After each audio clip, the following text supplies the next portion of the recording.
জুবিন দা নাইকিয়া হোৱাৰ পাছৰ পৰা যিটো পৰিস্থিতি হৈ আছে আচলতে মানুহবোৰৰ মন ইমান ভাল হৈ থকা নাই জুবিন দাৰ মৃত্যুৰ দুখটো আছে তাৰ মাজতে আছে সেইটোতো আমি কেতিয়াও জীৱনত পাহৰিব নোৱাৰো তাৰমানে এইটো থাকি যাব সদায় আৰু যেতিয়ালৈকে দাদাৰ কাৰণে ন্যায় আমি বিচাৰি নাপাওঁ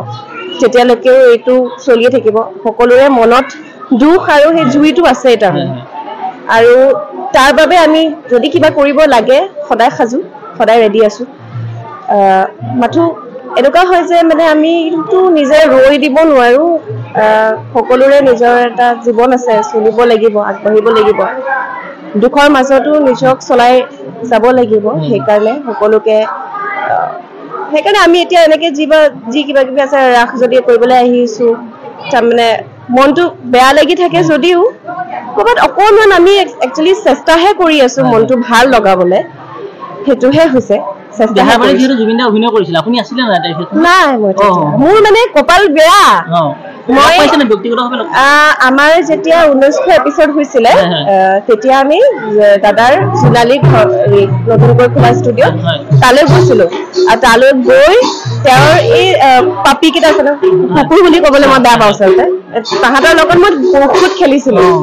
আৰু সেইকণ সময়তে মই দাদাৰ লগত তাহাঁতৰ বিষয়ে কথা পাতিছো আৰু সেইকাৰণে মোৰ সময় মানে দাদাৰ লগত লগ পোৱা ভালকে তাৰ আগতেতো কিমান বিহুতলিত আমাৰ ডিগবৈ বিহুতলিত আহে দাদা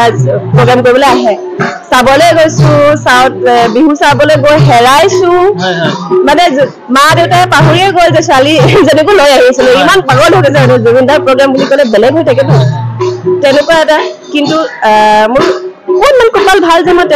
তেওঁক অকণমান হ'লেও লগ পালো আৰু গানো মানে নাই মই তেতিয়া মই মানে ভালকে দাদাক তেনেকে লগে নাপাওঁ কৰিছো দাদাৰ গান এটা কৰিছো তাৰপৰা কিন্তু তেতিয়াও মানে মই দাদাক বহুত ক্ল'জকে তেনেকে কেতিয়াও লগ পাবলৈ মানে মোৰ ভাগ্য কপালে নহ'ল